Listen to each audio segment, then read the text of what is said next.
শুধু বিএনপিদের মধ্যে অবৈধ হত্যা হয়েছে 127-এর উপরে। শুধু বিএনপিকে হত্যা করেছে 127-এর উপরে। এতদিন আমরা জানতাম জাহান্নামের আগুন এক জাহান্নামের আকা জাহান্নামকে খেয়ে ফেলে।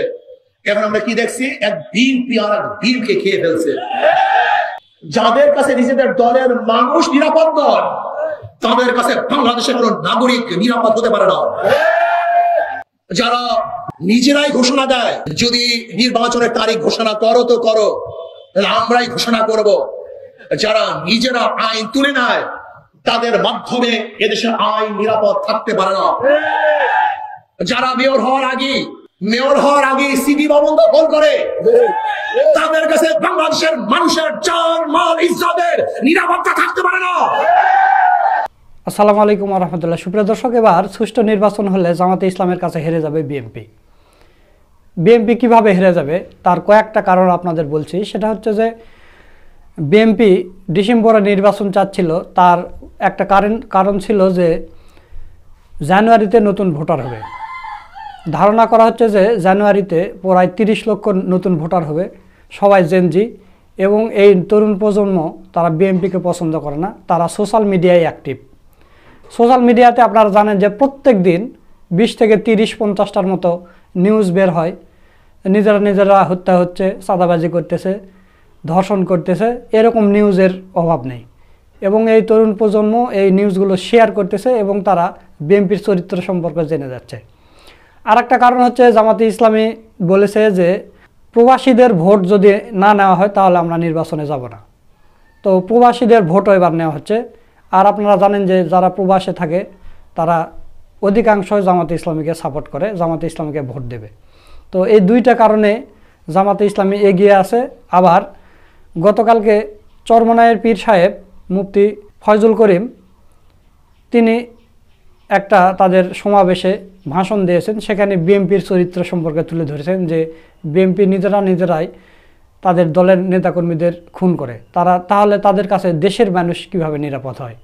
তাদের নিজের কাছে নিজের দলের নিরাপদ নয়, তারা দেশকে কিভাবে নিরাপত্তা দেবে? এইভাবে এবং চাঁদাবাজি, খুন, ধর্ষণ এগুলো বিষয় তুলে ধরেছে। দর্শক, আমরা দীর্ঘদিন থেকে এই কথাগুলো বলে আসতেছি, কিন্তু আমাদের কথার সেরকম প্রভাব পড়ে না, কারণ আমাদের 2 টাকা দেও কেউ মানে না বা গুনে না। কিন্তু চরমনায় পীর সাহেব যখন এই কথা বলেছে এবং বাংলাদেশের যতগুলো মেইনস্ট্রিম মিডিয়া আছে, যতগুলো প্রধান সারির গণমাধ্যম আছে, সবগুলো গণমাধ্যমে এটা নিয়ে নিউজ করছে। গোটা বাংলাদেশে এই কথাগুলো ছড়িয়ে গেছে এবং তিনি মিথ্যা কথা বলেন, সত্য কথাই বলেছে। তো এই দিক থেকেও দেখা যাচ্ছে যে এরকম যখন প্রচারণা শুরু হয়ে গেছে, বিএনপির ভোটার সংখ্যা কমতেছে। তো চারিদিক থেকেই বিএনপি মারা খাচ্ছে এবং তাদের দলীয় শৃঙ্খলা কিছুই নেই। তারা কোনোভাবে চাঁদাবাজি, খুন খারাপি, 2 গ্রুপের সংঘর্ষ এগুলো আটকাতে পারতেছে না এবং তাদের কোনো জায়গায় কোনো কমিটি কিছু দেওয়া নেই। যদি নির্বাচনের তফসিল ঘোষণা করা হয় তখন দেখবেন যে 2 গ্রুপের সংঘর্ষে কতজন কী হয়ে মারা যাচ্ছে। তো প্রিয় দর্শক, বিএনপি সম্পর্কে মুফতি ফয়জুল করিম সাহেব কি বলেছে, চলুন সেই ভিডিওটা আগে দেখে আসি। চাঁদাবাজ থাকবে না, কিন্তু আমরা কি দেখেছি আজকে 5ই আগস্টের পরে এই পর্যন্ত শুধু বিএনপিদের মধ্যে অবৈধ হত্যা হয়েছে 127-এর উপরে। শুধু বিএনপিকে হত্যা করেছে 127-এর উপরে। এতদিন আমরা জানতাম জাহান্নামের আগুন এক জাহান্নামের আকা জাহান্নামকে খেয়ে ফেলে। এখন আমরা কি দেখছি? এক বিএনপি আর এক বিএনপিকে খেয়ে ফেলছে। শুধু কি তাই, ছাত্ররা বিএনপির মূল দলের কাছে চাঁদা চেয়েছে, চাঁদা না দেওয়ার কারণে তাদেরকে হাত পা ভেঙে দিয়েছে। যাদের কাছে নিজেদের দলের মানুষ নিরাপদ নয়, তাদের কাছে বাংলাদেশের কোন নাগরিক নিরাপদ হতে পারে না। যেই দলের এক দল আর এক দলকে, এক সংগঠন তার অঙ্গ সংগঠনকে চাঁদা দিতে হয়, সেই দলের কাছে বাংলাদেশের কোন ব্যবসায়ী নিরাপদ থাকতে পারে না। যেই দলের মানুষকে খুন করে, সেই দলের কাছে বাংলাদেশের কোন মানুষের জান মালের নিরাপত্তা থাকতে পারে না। যেই দল কাউন্সিল করতে পারে না, নিজেদেরকে সংরক্ষণ করতে পারে না, নিজেদের মধ্যে শিষ্টাচার শৃঙ্খলা ঠিক রাখতে পারে না, তাদের মাধ্যমে বাংলাদেশের কোন অবস্থাতেই শৃঙ্খলাবদ্ধ হতে পারে না। যারা নিজেরাই ঘোষণা দেয় যদি নির্বাচনের তারিখ ঘোষণা করো তো করো, আমরাই ঘোষণা করব। যারা নিজেরা আইন তুলে নেয়, তাদের মাধ্যমে এদেশের আইন নিরাপদ থাকতে পারে না। যারা মেয়র হওয়ার আগে সিটি ভবন দখল করে, তাদের কাছে বাংলাদেশের মানুষের জান মাল ইজ্জতের নিরাপত্তা থাকতে পারে না। না, এদেরকার বাংলাদেশের মানুষ কোনো অবস্থাতেই গ্রহণ করবে না। অনেকেই ভাবছেন আগামীতে অমুক দল ক্ষমতায় আসবে, গুড়ে বালি। আপনি কি জানেন বাংলাদেশের নতুন ভোটাররা প্রায় 38% ভোটাররা ধানের শীষ কি জিনিস জানেই না। সুপ্রিয় দর্শক, আপনারা মুফতি ফয়জুল করিমের মুখে শুনলেন, তো তার কথাগুলো আপনাদের কাছে কেমন লেগেছে তা অবশ্যই কমেন্ট করে জানিয়ে দেবেন। আর আগের যে দুই বিষয় বললাম যে জামাতে ইসলামের সাথে বিএনপি যে কারণগুলোতে হেরে যাবে, এই বিষয় নিয়ে আবার অসাধারণ একটা বিশ্লেষণ করেছেন আমাদের বড় ভাই মোহাম্মদ সুলাইমান। তো চলুন সেই ভিডিওটা এখন দেখে আসি। প্রবাসী ও তরুণ প্রজন্মের ভোটের সমীকরণে বিএনপি আগামী নির্বাচনে হেরে যাবে যদি সুষ্ঠু নির্বাচন হয়, পরাজিত হবে বিএনপি। এবং এটা জামায়াতের জন্য একটা বিরাট সুখবর, সুযোগ।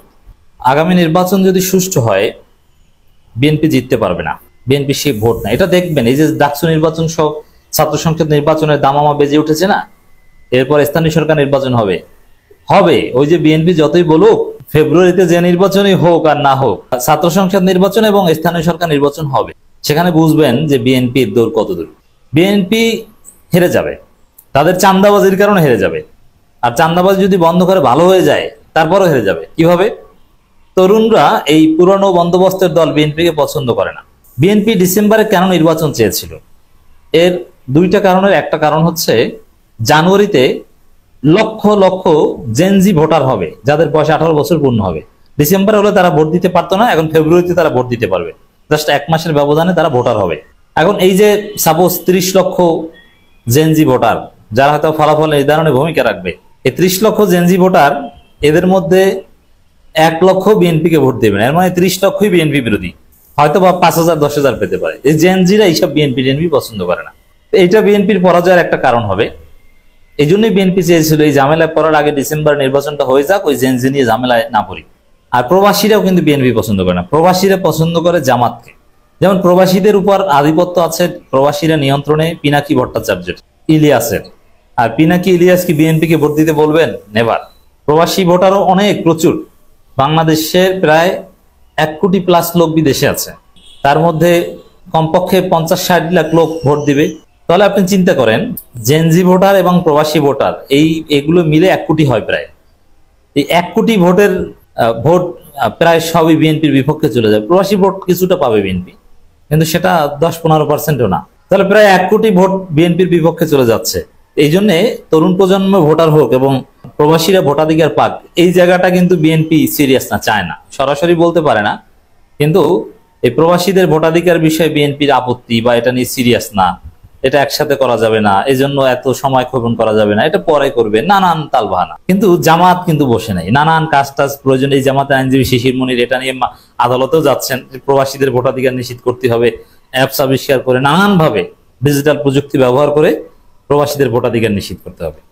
প্রবাসীরা বেসিক্যালি জামাত করে, আর যারা জামাত করে না তারা পিনাকি ভট্টাচার্য, ইলিয়াস করে, এম রহমান মাসুম করে। তারা কেউই ওই বিএনপির প্রচলিত লাইনে নাই। আর কেউ কেউ তো আছে আওয়ামী লীগ। আওয়ামী লীগ তো আর বিএনপি না। আওয়ামী লীগ ভোট দিবে জাতীয় পার্টিকে, বিএনপিকে না, জামাত কেউ না, এটা মনে রাখেন। এজন্য জাতীয় পার্টি প্রধান বিরোধী দলও হতে পারে, বলা যায় না, কারণ আওয়ামী লীগের ভোট আছে। তো দর্শক, এই জায়গাটায় এই প্রবাসী ভোট এবং তরুণ প্রজন্ম ভোট প্রায় 1 কোটির কাছাকাছি, এইটাই বিএনপির পরাজয়ের কারণ হবে। এই জন্য এই দুই শ্রেণীকে দেখবেন যে বিএনপি ভয় পায়। যেমন আমার এই আলোচনা যদি কোনো বিএনপির কেন্দ্রীয় নেতার স্ত্রী শুনে থাকেন, তাহলে আপনি আপনার স্বামীকে গভীর রাতে জিজ্ঞেস করবেন যে রাজনীতির মাঠে টকশোতে তো অনেক উল্টোপাল্টা কথা বলো, ধান্দাবাজি কথা বলো, কিন্তু আমাকে একটা সত্য কথা বলো, তোমরা কি চাও যে তরুণ প্রজন্মের ভোটার হোক এবং প্রবাসীদের ভোটাধিকার নিশ্চিত হোক? বলুন না না না না, এটা তো চাই না, কারণ এটা চাইলে এটাই তো আমাদের পরাজয়ের কারণ হবে। মানে সত্য কথা তারাও জানে, কিন্তু উপর উপর বলবে না আমরা চাই। এই হচ্ছে বাস্তবতা। দর্শক, এনসিপি তারা সিরিয়াসলি প্রবাসীদের এবং তরুণ প্রজন্মের ভোটার চায়। এনসিপির একটা বড় শক্তি তরুণ প্রজন্মের ভোটগুলো তার একটা বড় অংশ পাবে, আর তরুণ প্রজন্মের একটা অংশ পাবে জামাত, কারণ শিবিরের একটা ব্যাপক গ্রহণযোগ্যতা তারুণ্যের মধ্যে আছে, শিবির ক্রেজ তৈরি হয়েছে। তারপরও শিবির আদর্শিক সংগঠন, ফলে সবাই এখানে আসবে না, কিন্তু এনসিপিতে যে কেউ আসতে পারবে, কিন্তু বিএনপি পাবে না। বিএনপিতে কোনো তারুণ্যের ফিগারই নেই। তারুণ্যের ফিগার ছিল ইশরাক, তিনি নিজেই এখন বিতর্কিত, বিএনপি গলার কাটার মতো।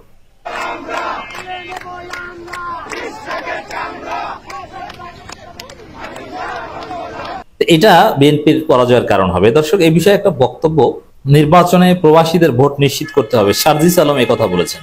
প্রবাসীদের ভোটাধিকার নিশ্চিত করতে হবে সার্জিস বলছেন। আমিরে জামাত কয়েকবার এ বিষয়ে জোরালো বক্তব্য রেখেছেন, প্রবাসীদের ভোটাধিকার নিশ্চিত করতে হবে আনুষ্ঠানিক স্টেটমেন্টে। দেশে এই পরিবর্তনে দেশের ভিতর থেকে আমরা যারা লড়েছি, সমান তালে আমাদের সাথে পৃথিবীর বিভিন্ন প্রান্তে যে সমস্ত বাংলাদেশি ভাই বোনেরা আছেন তারাও লড়াই করেছে, কিন্তু দুর্ভাগ্যজনকভাবে তাদের বেশিরভাগই, তাদের না আছে এনআইডি, না আছে ভোটের তালিকায় নাম।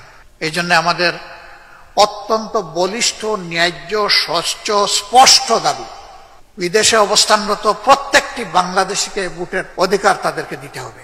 এই তালিকাভুক্ত তাদেরকে অবশ্যই করতে হবে, এবং এটা খুব দুঃসহ ব্যাপার নয়, দীর্ঘদিনের এটা কোনো সাধনার প্রশ্নও নেই, এখানে শুধু সদিচ্ছার ব্যাপার। ইসি কথা দিয়েছেন তারা এটা করবেন, কিন্তু আমরা দৃশ্যমান কোনো পদক্ষেপ দেখতে পাচ্ছি না। আমরা উদ্বিগ্ন। যদি 1,10,00,000 প্রবাসী ভোটারদেরকে বাদ দিয়ে, ইগনোর করে বাংলাদেশ আগানোর চেষ্টা করে, এই বাংলাদেশ সফল হওয়ার কোনো সম্ভাবনা নেই। কারণ তাদের সংখ্যা যাই হোক, তাদের রক্ত পানি হয়ে ফুটা ফুটা যে ঘাম জড়ে, সেই ঘাম থেকে তারা যে বৈদেশিক মুদ্রা অর্জন করেন, তাদের পাঠানো বৈদেশিক মুদ্রায় বাংলাদেশের অর্থনীতির চাকা চলছে। মুখে বলবো রিমিটেন্স যোদ্ধা, আর সেই যোদ্ধাকে দিব না তার অধিকার, এটি তাদের সাথে এক ধরনের নির্মম উপহাস। আমরা এটার পরিসমাপ্তি দেখতে চাই। আমরা দেখতে চাই তাদের ভোটের অধিকার নিশ্চিত করা হয়েছে, এবং যোদ্ধা হিসেবে আরো যা তাদের পাওনা সেটাও তাদেরকে দেওয়া হয়েছে। জামাতের নির্বাহী পরিষদের বৈঠকের পর যে স্টেটমেন্ট দেওয়া, সেখানেও প্রবাসীদের ভোটাধিকারের কথা বলা হয়েছে, কিংবা ঐক্যমত কমিশনের কাছে, সরকারের কাছে, ইসির কাছে, নানান জায়গায় প্রবাসীদের ভোটাধিকারের কথা আমিরে জামাত বলেছে, এনসিপি বলেছে। কারণ প্রবাসীদের ভোট পাবে জামাত, এনসিপি, প্রবাসীদের ভোট বিএনপি পাবে না। এখন বিএনপি পাবে না এই কারণে কি তাদের ভোটাধিকার বিরোধিতা করবে? না, ভোটাধিকার নিশ্চিত করতে হবে, এটাই চূড়ান্ত কথা। ভোট কে পাবে না পাবে এটা তাদের বিষয়, ভোটারদের বিষয়। কাকে ভোট দিবে এটা ভোটারদের বিষয়, এটা নিয়ে আপনি কোনো পলিসি মেক করতে পারবেন না। আপনার কাজ হচ্ছে অধিকার নিশ্চিত করা। জাতীয় নাগরিক পার্টির উত্তরাঞ্চলের মুখ্য সংগঠক সার্জিস আলম বলেছেন, আগামী নির্বাচনে প্রবাসী ভাই বোনদের ভোটাধিকার অবশ্যই নিশ্চিত করতে হবে। একটা ফেসবুক স্ট্যাটাসে তিনি কথা বলেন। সার্জিস লেখেন, অভ্যুত্থানের সময় তারা রেমিট্যান্স শাটডাউন দিয়ে অভ্যুত্থানকে কয়েক ধাপ এগিয়ে দিয়েছিল। দেশের অর্থনীতির ভিত্তি দাঁড়িয়ে আছে যে দুটি পিলারের উপর, তার মধ্যে অন্যতম একটি হচ্ছে প্রবাসী ভাইদের পাঠানো রেমিট্যান্স। দেখেন, এখন যে রেমিট্যান্স শাটডাউন দিয়েছিল হাসিনার বিরুদ্ধে, কার আহ্বানে দিয়েছিল? পিনাকি ভট্টাচার্যদের আহ্বানে দিয়েছিল। আর পিনাকি এখন চরম এন্টি বিএনপি, অর্থাৎ বিএনপি প্রবাসীদের ভোট পাবে না। প্রবাসীদের উপর নিয়ন্ত্রণ হচ্ছে পিনাকি ভট্টাচার্যদের মতো অ্যাক্টিভিস্টদের। বিএনপির যে এই বিরানি খলিল কিংবা কি শাহেদ, ইসকন শাহেদ, প্রবাসীদের 1% উপরে তাদের কোনো অথরিটি বা তাদের কোনো নিয়ন্ত্রণ বা তাসির নেই। অতএব বিএনপি এখানে 0, 0। তিনি লেখেন, আর যখন সবচেয়ে গুরুত্বপূর্ণ গণতান্ত্রিক অধিকার ভোটাধিকার প্রশ্ন আসে, তখন মুখে কুলুপ কেন? এটা সার্জিস কাকে ইঙ্গিত করে বলেছে? বিএনপিকে ইঙ্গিত করে, যে প্রবাসীদের এত অবদান, কিন্তু প্রবাসীদের ভোটাধিকারের বিষয়ে আপনাদের মুখে কুলুপ। এটা কেন? এর অর্থ হচ্ছে যে প্রবাসীরা বিএনপিকে পছন্দ করে না। প্রবাসীরা, মধ্যপ্রাচ্যের প্রবাসীরা বেসিক্যালি জামাতপন্থী একটা বড় অংশ, আর অন্য যারা জামাতকে পছন্দ করে না তারা বিএনপি অ্যাটলিস্ট নয়। তো এই জায়গাটা বিএনপি জানে, এই কারণে তাদের মুখে কুলুপ। আর এটা সার্জিস বুঝতে পেরে তাদেরকে ইঙ্গিত করেছেন। আর সরকারের মধ্যে যারা বিএনপির পারপাস সার্ভ করতে চায়, তারা ওই প্রবাসীদের ভোটাধিকারে সিরিয়াস না। নির্বাচন কমিশন তো বিএনপির পকেট কমিশন, এ কারণে তারাও সিরিয়াস না। কিন্তু তারা বাধ্য হবে জনগণের চাপে। কোন প্রক্রিয়ায় সবচেয়ে সহজে স্বচ্ছভাবে এই ভোটাধিকার নিশ্চিত করা যায়, সেটা নির্বাচন কমিশন ঠিক করুক।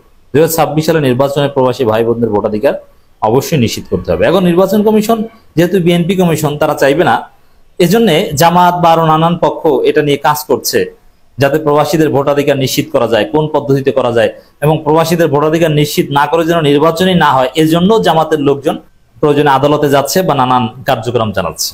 তো দর্শক, এটা জামাতের জন্য একটা বিরাট সুযোগ। আর বিএনপি এই প্রবাসী এবং তরুণ এই দুই সমীকরণেই হেরে যাবে।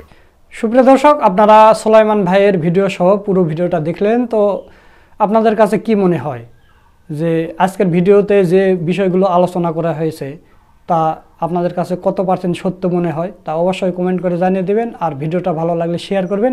নিত্য নতুন এরকম আপডেট ভিডিও পেতে আমাদের চ্যানেলটা সাবস্ক্রাইব করে রাখবেন। সকলকে ধন্যবাদ। আসসালামু আলাইকুম ওয়া রাহমাতুল্লাহ।